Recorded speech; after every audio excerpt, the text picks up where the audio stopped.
Супер ТВ каналынын Тузу оор кесиптер долбоорунун бул чыгарылышынын каарманы соттук медициналык эксперт Исмаил Мамыркулов. Ал 30 жылдан ашык убакыттан бери республикалык соттук медициналык экспертиза борборунда, башкача айтканда өлүкканада иштеп келет. Бул чыгарылышта өлүкканада иштеген кызматкерлердин бир күндүк жумуш күнү кандай өтөт чагылдырып берүүгө аракет кылабыз.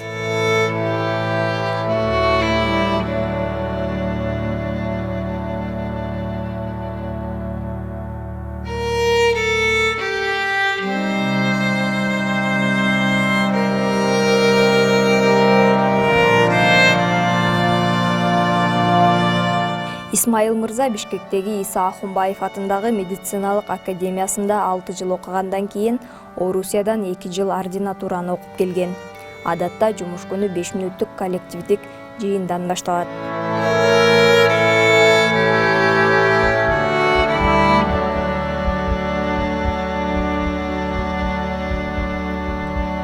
Биз келебиз, келгенде өзүнчө орусча айтканда 5 минутка деп коет. 5 минутка болот. Ошо эксперттер баары чогулуп, заведующий болуп туруп, жанагы бул жакка түшкөн өлүктөрдүн немесин карайбыз да. Жана обстоятельства деп коет орусча.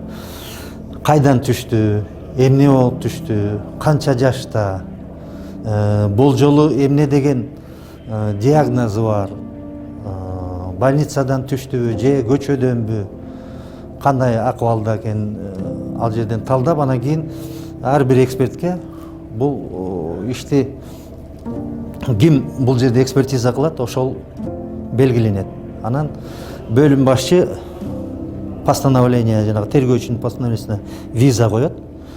Анан кийин ошол эксперт даярданып, анан мындай жерге түшүп, бул өлүктү изилдеп, диагнозун коет. Бир өлүктү изилдөө болжол менен 2 саатка чейин созулат. Анткени изилдегенде кандай жатат, башы каякты карап турат, буту каякты карап турат, чалкасынан жатабы, өлүктүн жанагы өлгөндөн кийинки өзгөрүүлөр кандай акыбалда, өлүктүн тактары деп коет, өлүктүн жанагы катышы, өлүктүн жанагы терисинин кургашы, ошо сыяктуу бардык өзгөрүүлөрүн жазып, атургай өңдөрүнөн бери жазып, эгер кандайдыр бир күмөн санаган жер болсо сүрөткө фотографировать этип, бардыгын документалдуу түрдө ошону тастыктайт да. Түздөн түз сөөктөр менен иштеген каарманыбыз күн сайын өлүмдү көргөндүктөн адам баласы бул жерде кадимкидей тарбияланат дейт. Ар бир адам өзүнчө бир, ар кимдин нерви өзүндө да. Бирөө башкача таасирленет, кийинкиси башкача таасирленет. Мен өзүм жумшак эле кишимин, өтө оор басырыктуу эле. Мен анчалык неметпейм. Анан кийин бул жерде иштеген киши бир аз кандай десем, религия жактан дагы неме болот да. Анткени өлүмдү көрүп атат киши. Өлүм ак экенин билип атат. Анан көбүнчө таасирленип намаз окугандар бар. Зыяндуу жактары бар, конечно. Мисалы, көпкөдери бир квартирасына жалгыз адам жатып калды дейли. Ал чирий баштайт да.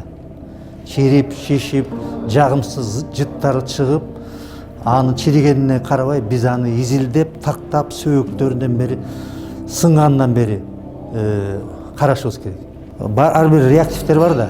Мисалы, бизде гистологияда жанагы толуол дегени бар, ксилол дегени бар, парафин дегени бар, формалин дегени бар. Ар кандай реактивдердин жыттары бар. Бул жерде болсо ар кандай өлүктөр бар. Мисалы, жанагындай бузулуп кеткен өлүктөр бар, ар бир ооруган өлүктөр бар. Бизде ар кандай нерсе жугушу мүмкүн. Жугуштуу оорулар, колуңуз сайып алса, же бир туберкулез менен ооругандар келет, гепатит менен ооругандар келет, балким спид менен ооругандар келет. Биз алардын баарын ошо анализ алып жөнөтөбүз. Өзүң сактануу керек да, бизде дагы. бардык сактана турган учурларда. Бир подвалда бир өлүк жатып калган экен. Өлүк жатып, чирип, курттарынан бери неметип кеткен экен. Ошону дагы биздин мугалим көрүп, карап, жытына карабай, эксперт деген бул бардык немеге даяр болуш керек. Сабырдуу болуш керек, чыдамдуу болуш керек. Анткени сен акыйкат үчүн неме чыгарасың. Сенин чечимиңен акыйкат чыгат деп үйрөткөн да. Анысына карабай, жагымсыз жыттарына карабай биз ошо иштеп келатабыз. Түшүмө деле кирген эмес. Анткени медакадемияда окуган адамдар уже анатомияда эле уже өлүктү изилдеп, биздин убакта ушундай чыгарып койчу эле. Аны ар бир мышцаны, ар бир нервти изилдеп, карап көрүп ошо көнөт да. А көнбөгөн адам ошол убакта эле психологический кой мага болбойт экен деп чыгып да кетет да. Бирок тем не менее студенттик убакта бир мындай жаңы келип мындай кан чыгып турган өзүнчө психологиялык жактары бар, конечно.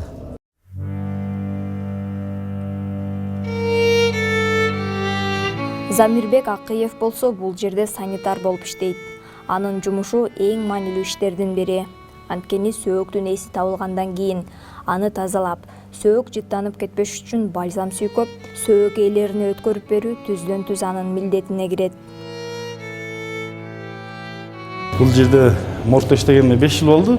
5 жылдан бери санитар болуп иштейм да. Биз эми после эксперттер скрывать эткенден кийин биз туугандарына мындай мусулманча ороп, жууп, тазалап эме кылып беребиз да. Основной эгерде адамдар келип өздөрү кааласа, дарылап, жыттанбай тургандай кылып, жайга жакшы койбой тургандай мындай кылып туруп, кепиндеп, ал эми мусулманчасы да бул. Анан христианча болгондо биз кийиндирип, бальзам этип, ушундай биздин кызмат ишибиз ушул. Бул бальзам деген бул скрытие болгондон кийин жыттанбай туруш үчүн алиги үйүндө кармаганга, мисалы үчүн тууган уруктар менен коштошкондо жыттанбай таза катып жыттанбай турат да, таза турат.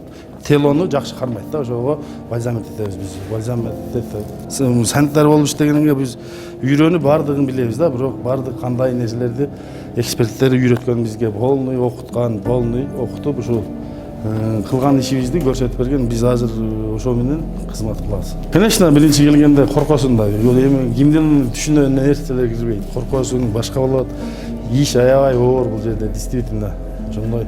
Эми иш кылып жүрөбүз, кызмат кылып, ошо элге кызмат кылып да аздан жеткенге жакшы.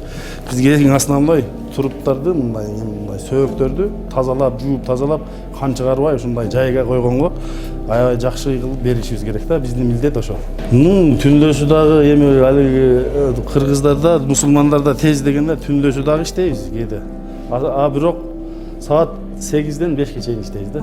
Саат эртеңки сааттан 5ке чейин иштейбиз. Эми элге кызмат кылып жүрөбүз, эми бул жерде иштеп жумуш кылып жүрөбүз.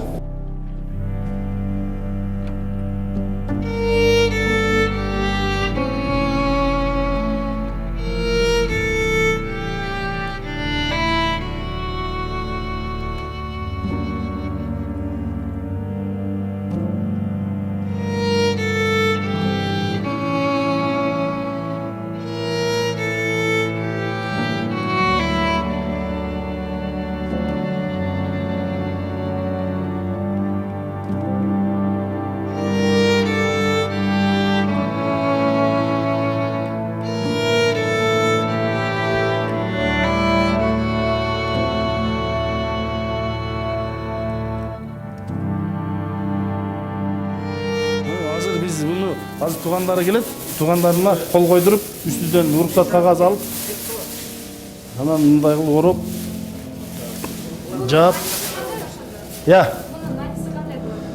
Бул мусулманча, бул мусулман кепинсинен буну жайга койгондо, мына алиги жаназа окуганда үстүнө жаап окушат жаназаны. Да, бардык мусулман ушундай. Азыр эми ушундай кылып, туугандары келип, кол коюп, бүт документальный полный бүттү, туугандары кол коюп алып кетишет. Болду? Başı bir jaktınız ha?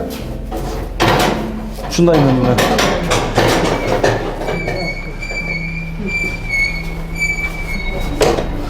Мындай кыл. Карма, нар жагынан карма. Мына. Көтөр, көтөр. Көтөр. Кармаш, кармаш. Мына.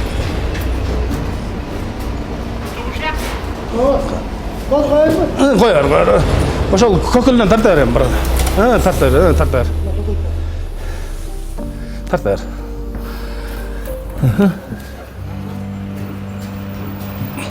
Каарманыбыз Исмайыл мырза болсо бала чагында бардык эле жаш балдардай алгач аскер кызматкери болгусу келген. Андан соң мал доктур болом деп, бирок союз учурунда тиешелүү колхоз же совхоздон жолдонмо талап кылынгандыктан ветеринардын окуусуна да тапшырган эмес. Анын ордуна медициналык окуу жайды тандаган. Кийинчерээк соттук медициналык экспертиза тармагы кызыктырып, тарбагыттуу кесип экенине карабай, ушул тармакты тандап алган. Өзүм төлөөгө жерим айтсам, мен Токтогул айылынан төрөлгөн. Эми балалыкта ар кандай ойлор келет да. Биринчи балдардын ою солдат болом дейт, военный болом дейт.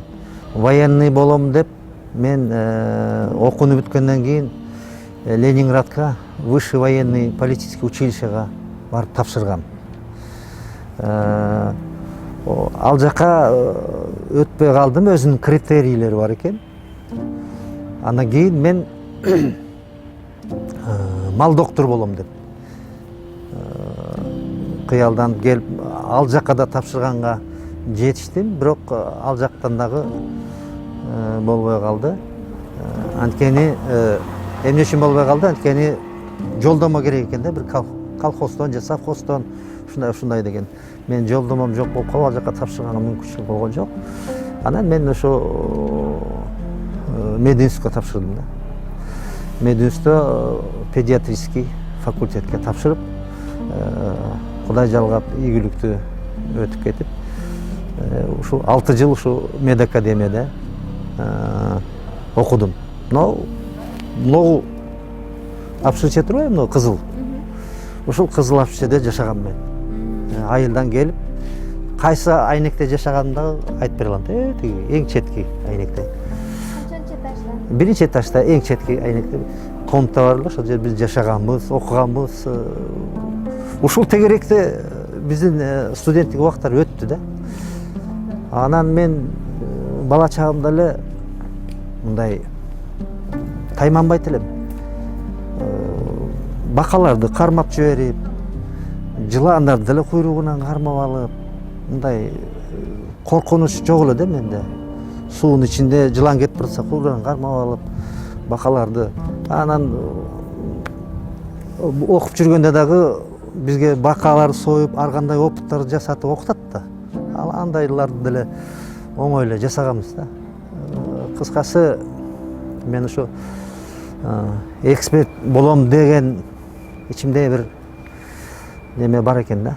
Ушул максатка жеттим. Анткени Москвадан барып 2 жыл окуп келдим. Ал жерден өзүчө документ алып, иштей алат деп кагаз алып келип, бул жерге ошо 90-жылдан баштап иштей баштадым. Андан бери ушу 30 жылдай ошо кызыгым окуп жүргөн учурда баягы бул жактарга катышып каласың да. Ушундай өлүктү изилдегенде бизди студенттерди алып келет да. Анан кийин булар кандай, бул акыйкат үчүн мындай чечим чыгарышат экен, эксперт экен, эксперт деген билими күчтүү болуш керек экен. Ар кайсы областтан, гинекологиябы, хирургиябы, терапиябы, детский жактанбы, баардык жактан билимиң болуш керек экен. Анткени ар кандай өлүмгө дуушар болгон кичинекейинен баштап карысына дери келет.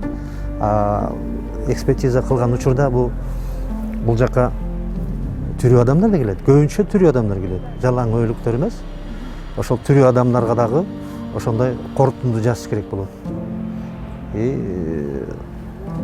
Баягы зордукталгандар келет. Ар кандай кичинекей балдар келет. Алардын баарын өзүнүн тартиби менен туура экспертиза жүргүзүш керек. Ошондуктан эксперт деген ар тараптуу билимдүү болуш керек. Көптөгөн комиссиондук экспертизалар бар. Ал 3 киши, 5 киши болуп башка адистиктеги эксперттерди кошуп алып чогуу жасаган учурлар бар. Исмайыл Мамыркулов өз кесибинде эң негизгиси тактык менен жоопкерчилик керектигин белгилейт. Анткени акыйкат издеген кишилердин тагдыры эксперттин чыгарган чечиминен көз каранды. Биз өзүнчө бир максат менен изилдейбиз да. Бул эмнеден өлдү? Киши колду болгон жокпу? Же өзүнүн оорусунан өлдү? Же таптакыр оорусу эч кандай оору билинбейби?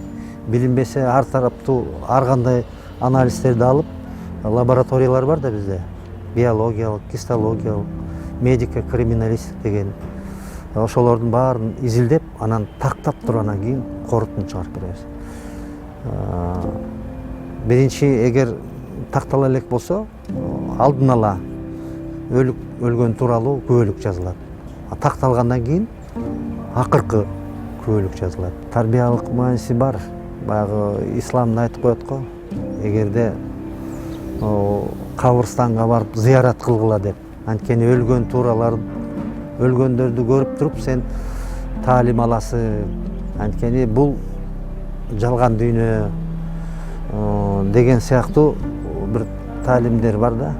Ар кандай өлүмдөрдү көрүп атып биз ошондон таалим алабыз да. Мисалы, авария болуп өлгөндөрү бар, кээ бирөөлөр ичип алгандары бар, мушташып өлгөндөрү бар. Баягы арак жамандыктын башаты деп коет го. Ансыкандай көпчүлүк учурда ошо ичип алып барып, ана мындай болуп дегендерди да угуп калабыз да. Ошондуктан ар бир нерседен, жаратылыштын ар бир нерсесинен тарбия алса болот. Бул өлгөндү көрүп дагы тарбия алса болот. Эми ушундай өлүктөр менен аралашып неметпей эле койбойсуңбу? Кадимкидей эле доктор болбойсуңбу? Адамды дарылап, тирүү адамдар менен иштебейсиңби деп анан мен айттым, бизде деле тирүү адамдар менен иштейт, уруп соккон. Өлгөндөр азыраак эле болот эми, андайчалык көп эмес. Бирок өлгөндөр да болот. Баягы тирүү адамдар менен иштеген эми жакшы деп кабыл алышкан да. Аянычтуу окуялар көп эле болгон, эми баягы самолет жарылганда канчалык көп. Мынау алыска барбай эле, мисалы, азыр мынау ковид өлгөндөрдүн катарынан келип, биринин артынан бири келген деле бир аянычтуу окуя да. Баягы самолет түшкөндө жанагындай когалаң учурларда, революция болгондо өлгөн балдар, атылган балдар, ошолордун баары аянычтуу. Биз боорубуз ооруйт абдан. Кичинекей балдар келсе боорубуз ооруйт. Мындай аянычтуу. Мисалы, тирүү адам болсо деле көчөдө кокусунан зордуктап кетсе, ал деле аянычтуу нерсе. Ушундай нерселерде биздики ушундай кыйын жерде, мындай психологиялык жактан алганда наставник болобуз. Ар кимден эч кандай өзүбүздүн билимибизди аябайбыз. Мен мисалы ар бир сураган адамдан эч кандай билимимди аябайм, түшүндүрүп айтып берем. Студенти болобу, врач болобу, кимиси болсо да, докторлор болсо да. Наставниктер болот, студенттер түшөт, көрөт, катышат, сурайт, жанагы скрытие кылып атканда, освидетельствование кылып атканда баарына катышат. Эми ошол жерде туруп жытка чыдабай чыгып кеткендер бар. Аталган борбордун директору Данияр Кошоков бул иште кылдаттык керектигин айтып, ар түрдүү окуялар болбой койбостугун белгиледи. Көпчүлүк учурда эксперттерге коомчулук тарабынан ишеним алсырап баратканын белгилеп, буларга токтолду. Биз врач болгонубузда бирөөгө жардам беребиз. Ал ыраазычылыгын айтат, рахмат деп кетет. Бул жерде эки тарап болот экен. Эки тараптын бирөөнө жагат экенсиң, бирөөнө жакпайт экенсиң. Бир кортунду бирөөнө жагат, бирөөнө жакпайт. Алардын адвокаттары болот экен. Ошон үчүн эки жакка жагыш мүмкүн эмес, өзүңөр билесиңер. Каалайсыңарбы, каалабайсыңарбы, канчалык акыйкат иш кылса деле эксперт бир жагы жамандап жаза берет, жакпаган жагы. Мына азыр эл юридический жактан подкованный болуп калышты. Көп бирдеге жакпаса эле жазып үйрөнүп алышты. Комментарий жазганды, интернетке чыгарганды, ютубка чыгаргандарды. Ошон үчүн мен ойлойм, бул көп деле эксперттерден эме болбойт. Мен оюм жок деп айта албайм. Кыргызстан боюнча эми ар түрдүү адамдар болот, ар түрдүү эксперттер болот. Бирок бардыгына мындай жалпы караганда эми көбүнчөсү жакшы иштеп, таза иштейм деген эксперт балдар да. 5 жылда 3 окуя болду. Эми аны биз чара колдонбойбуз, аны сот колдонот. Алар, например, ар бир экспертизаны жасаган адам өзү жеке ошого жооп берет. Жооп бергенде туурабы, туура эмеспи, аны сот аркылуу чечилет. Аны комиссияны назначать этет, анын коркунун чыгарат. Биз жактан административный наказание бере алабыз. Зарплатасы чоңураак болсо,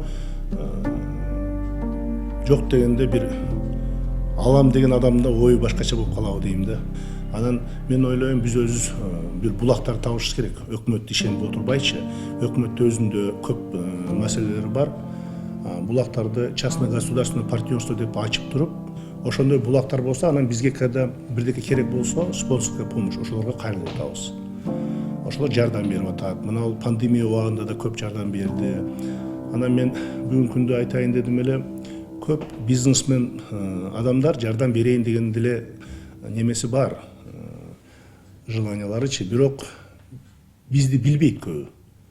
Мечитти куруп атат, мектептерди курушуп атат. Биз өкмөттүн иши болгон үчүн биз айта албайт экенбиз көп жаккачы. Каарманыбыз Исмайыл Мамыркулов ары татаал, ары түйшүктүү кесипти ээлегенине карабай, жан дүйнөсүндө талант жашап, анча-мынча ырда жазып калаарын айтат. Жубайына жазган ырынан 4 сапты окуп да берди. Токтогулда таш ыргытсаң ар бир ырдаганын башына тиет дейт, баягы андай чымыныбыз да бар. Мен өзүм ыр жазып жүрмөй дагы шыгым бар, гитарада ойнойм, ырдап да жиберем. Кээде тамада да болуп коебуз, ар кандай шыктарыбыз бар. Мени өзүм келчеме жазган ырым бар. Ошолордон бир куплет айтып берсем болот. Келчегимдин аты Гүлнура. Мисалы, алгач ирет сени көрүп, о Гүлнура, ашык болдум айдай сулуу жамалыңа. Айта албай өз ичимден ички сырды, ырдаймын үмүт кылып ушул ырды деген сыяктуу. Анан мен мисалы келчеме не деп коет, сүйүүмдү билдиргенде да бир ыр менен билдирген жагым бар. Кантип айтам сүйөмүн деп, жүрөк дегдейт, улам тез деп, сага жакындаган сайын мен деп. Ушул сыяктуу ырлар да. Урматтуу көрөрман, калың катмар журт ичинде көпчүлүк билбеген кесипкөйлөр бар экени талашсыз. Бул чыгарылышыбыздагы каарманыбыз Исмайыл мырза да кыйынчылыкка карабай өз ишин сүйүп, акыйкат чечим чыгаруу үчүн жан үрөп келе жаткан кесипкөйлөрдүн бири катары көпчүлүккө үлгү боло алат деген ишеничтебиз.